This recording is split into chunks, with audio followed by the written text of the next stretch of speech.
Uses of hydrogen peroxide के बारे में बात करते हैं जी। हमारे पास जो हाइड्रोजन पेरोक्साइड होता है उसके क्या क्या यूजेस होते हैं, ठीक है। यहाँ पर हम सबसे फर्स्ट जो इसका यूज देखते हैं कि जी हम इसको यूज करते हैं एज एंटीसेप्टिक एजेंट, ठीक है। तो उसको हम यहाँ पर ले आते हैं कि हमारे पास एंटीसेप्टिक एजेंट क्या होता है, यानी कि बहुत सारे जो जर्म्स वगैरह होते हैं, ठीक है, उनको रिमूव करने के लिए हम जो है हाइड्रोजन पेरोक्साइड को यूज करते हैं। जैसे हमारे पास डिफरेंट किस्म के हम कहते हैं कि हमारे पास एंटीसेप्टिक एजेंट्स होते हैं, जैसे डेटॉल वगैरह है, ठीक है।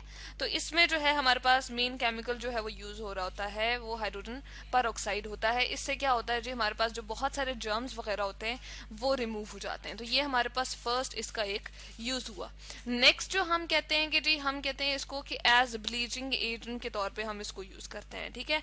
तो इसके लिए हम लेकर आते हैं जी, हमारे पास ब्लीचिंग एजेंट क्या होता है। हम कहते हैं कि हमारे पास डिफरेंट जो हमारे पास जैसे हम कहते हैं कि हमारे पास वूल है या फिर हमारे पास हेयर्स वगैरह है, इनको जो है ब्लीच करने के लिए, इनका कलर चेंज करने के लिए जो हाइड्रोजन पेरोक्साइड को यूज करते हैं। होता क्या है कि हाइड्रोजन पेरोक्साइड को बहुत सारे हम जो हम कहते हैं कि थिन मटेरियल्स होते हैं या पतले पतले, जैसे हमारे हेयर्स वगैरह हैं या ऊन वगैरह है, इस तरह के डिफरेंट मटेरियल्स जो हमारे पास सिल्क वगैरह होती है, फीदर्स होते हैं, ठीक है, उनको हम अगर उनका कलर चेंज करना चाहें तो हम क्या यूज करते हैं जी, उसके अंदर हाइड्रोजन पेरोक्साइड यूज करते हैं। केमिकल्स को डिफरेंट जो अप्लाई कर रहे होते हैं केमिकल्स, उसके अंदर हाइड्रोजन पेरोक्साइड यूज करते हैं, जो कि ब्लीचिंग एजेंट के तौर पे यूज होता है। और भी हमारे पास ब्लीचिंग एजेंट होते हैं जैसे क्लोरीन, सल्फर डाइऑक्साइड वगैरह। तो हमारे पास जो कलर होता है वो उसको रिमूव करते हैं और नया एक कलर जो है वो ले आते हैं, ठीक है। तो ये इसमें जो है हाइड्रोजन पेरोक्साइड भी हम इसको जो है वो एज अ ब्लीचिंग एजेंट के तौर पे यूज करते हैं, क्योंकि हमारे पास जो H2O2 है, इसको मैं लिखती हूँ जी, H2O2 में से हम कहते हैं हमारे पास क्या होता है, जैसे ही हम इसको कहते हैं हमारे पास ब्लीचिंग एजेंट के तौर पे, इसमें क्या ऐसी चीज है जो हमें इस्तेमाल हो रही होती है, वो एटॉमिक ऑक्सीजन होती है जी। बहुत ज्यादा रिएक्टिव होती है जब ये इस फॉर्म में हमारे पास बनती है। जब इसकी हम कहते हैं कि डीकम्पोजिशन होती है हाइड्रोजन पेरोक्साइड की, तो एटॉमिक ऑक्सीजन इसमें से हमें मिलती है, ठीक है। तो एटॉमिक ऑक्सीजन जो होती है वो हमारे पास ब्लीचिंग एजेंट के तौर पे बेसिकली हाइड्रोजन पेरोक्साइड की डीकम्पोजिशन की वजह से जो है वो मिलती है, और वो इसमें जो है काम करती है कि हमारे पास कलर को, जो पहले से मौजूद कलर होता है उसको जो है वो खत्म कर देती है, और एक नया कलर जो है वो उसके ऊपर, बालों के ऊपर, या हमारे पास वूल वगैरह जो होती है या सिल्क या कोई भी फैब्रिक होता है उसका कलर जो है वो चेंज कर देती है, ठीक है।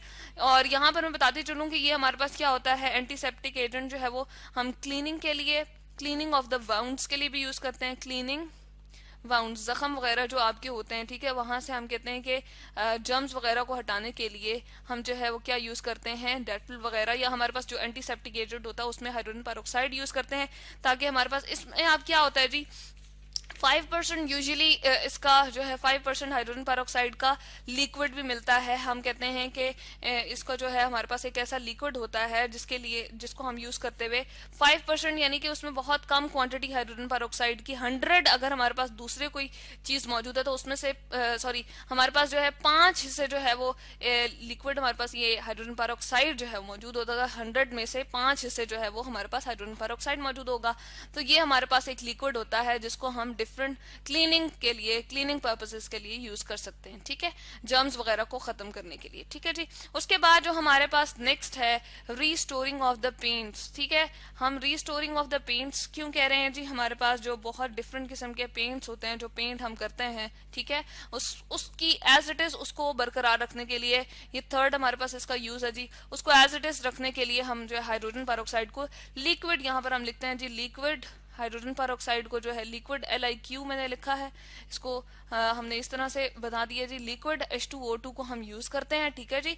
और क्या होता है, बहुत सारे जो हमारे पास पेंटिंग्स वगैरह उससे होती हैं वो एज इट इज रहती हैं, रीस्टोरिंग ऑफ द पेंटिंग्स, यानी कि वो अपनी उसी हालत में रहती हैं। इसके अलावा जो लेड पेंट्स होते हैं, ठीक है, यहाँ पर हम लिखते हैं जी LEAD, lead paints. Lead paints हमारे पास स्पेसिफिक किस्म के होते हैं जिनमें हम क्या यूज करते हैं, PbCO3, उसमें एक हमारे पास केमिकल होता है लेड क्रोम, यहाँ पर हमने बताया ये हमारे पास सॉरी लेड कार्बोनेट होता है। जब ये इसको हम कहते हैं एटमॉस्फेयर से ये एक्सपोज होता है, जब इसको हवा लगती है या एटमॉस्फेयर जो है वो इसके मतलब कि ये इसको एक्सपोज किया जाता है, हवा की मौजूदगी में ये आ जाता है, तो क्या होता है जी, हमारे पास जो है एटमॉस्फेयर में जो हमारे पास H2S होती है वो इसको कन्वर्ट कर देती है।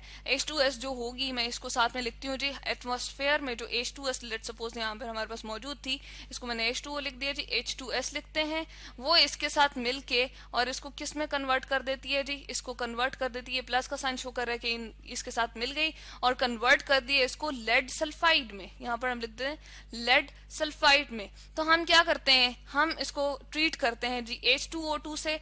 हम यहाँ पर लिखते हैं H2O2 से हम ट्रीट करेंगे, ठीक है। यहाँ पर हम लिखते हैं ट्रीटेड, TREATED, ट्रीटेड, ठीक है। H2O ट्रीटेड विद हम लिखते हैं जी H2O2, यहाँ पर हम इस तरह से आ रहे हैं, ट्रीटेड विद H2O2, H2O2 से हमने ट्रीट किया तो हमारे पास क्या होगा, हमारे पास ये होगा कि हमारे पास जैसे ही ये एक दूसरे के साथ जो है वो रिएक्ट करेंगे तो ये कन्वर्ट हो जाएगा लेड सल्फेट में। यहाँ पर हम लिखते हैं इसके नतीजे में हमारे पास बन जाएगा PbSO4, ठीक है, PbSO4 लेड सल्फेट बन जाएगा। तो इस तरह से हमारे पास व्हाइट कलर जो है वो रिस्टोर हो जाएगा। यहाँ पर हम लिखते हैं जी व्हाइट कलर, व्हाइट, यहाँ पर हम लिखते हैं जी व्हाइट, जो हमारे पास अगर लेट सपोज पेंट का कलर है तो हम कहते हैं व्हाइट कलर रिस्टोर्ड, ठीक है जी। ये हमारे पास इसका एक और यूज आ गया।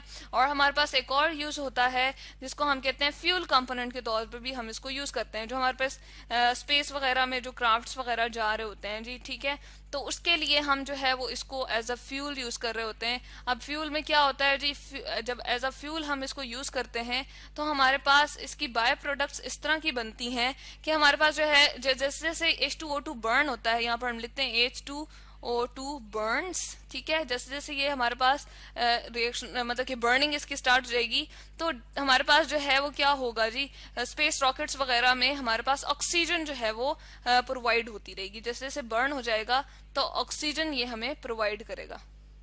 यहाँ पर हम लिख देते हैं प्रोवाइडेड या प्रोड्यूस्ड, प्रोवाइडेड चले हम लिख देते हैं। और डिफरेंट किस्म के डीजल ऑयल वगैरह जो सबमरीन्स वगैरह के जो इंजन होते हैं उसमें भी हम H2O2 को यूज करते हैं। यहाँ पर हम लिख देते हैं जी स्पेस क्राफ्ट में हम एज अ ये वाला जो है हम काम कर रहे हैं, स्पेस हम लिखते हैं जी हमारे पास क्या है, स्पेस रॉकेट्स वगैरह हम लिख देते हैं ROCKETS, रॉकेट्स में हमारे पास जो है ये as a fuel component use हो रहा था। इसके अलावा जो हमारे पास सबमरीन्स वगैरह होते हैं उसमें भी हम इसको यूज कर रहे होते हैं। और लास्ट जो हमारे पास है अदर यूजेस में हम जो ले आते हैं कि जी हमारे पास जो है ये डिफरेंट किस्म के ऑर्गेनिक जो ऑक्साइड्स वगैरह होते हैं उसको बनाने में, इसके अलावा पॉलीमराइजेशन के लिए भी हमारे पास जो है वो यूज होता है। यहाँ पर मैं लिखती हूँ जी इसका जो है वो 6th यूज है। तो ये हमारे पास पॉलीमराइजेशन के तौर पे भी, पॉलीमराइजेशन के प्रोसेस के अंदर भी हमारे पास जो है वो यूज होता है। इसके अलावा डिफरेंट किस्म के हमारे पास कंपाउंड्स बनाने में, सोडियम क्लोरेट वगैरह बनाने में, ऑर्गेनिक पेरोक्साइड्स बनाने में और पॉलीमराइजेशन करने के लिए भी जो है हमारे पास जो है वो इनिशिएटिंग स्टार्ट करने के लिए हमारे पास जो है प्रोसेस वो रिक्वायर्ड होते हैं, जो कि हमारे पास क्या है जी, ऑर्गेनिक पेरोक्साइड्स जो कि बनते हैं हाइड्रोजन पेरोक्साइड्स की वजह से।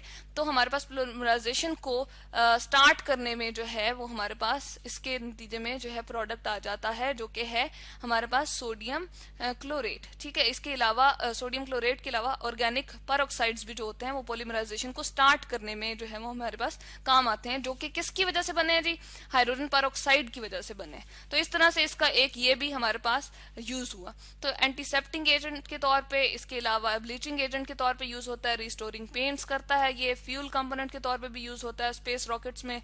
और हमारे पास जो है हाइड्रोजन पेरोक्साइड बहुत सारे ऑर्गेनिक जो है वो हमारे पास पेरोक्साइड्स बनाता है जो कि यूज होते हैं पॉलीमराइजेशन के प्रोसेस को करने में। पॉलीमराइजेशन क्या है जी, छोटे छोटे जो हमारे पास यूनिट्स होते हैं वो जब कंबाइन होके लंबी लंबी चेन्स बना देते हैं, बहुत लंबी लंबी चेन्स, तो उसको हम कहते हैं पॉलीमराइजेशन। तो इसमें हमारे पास ऑर्गेनिक पेरोक्साइड्स यूज होते हैं जो कि बनते हैं किस वजह से, हाइड्रोजन पेरोक्साइड्स की वजह से, ठीक है जी। तो ये हमारे पास जो है क्या है यूजेस ऑफ हाइड्रोजन पेरोक्साइड।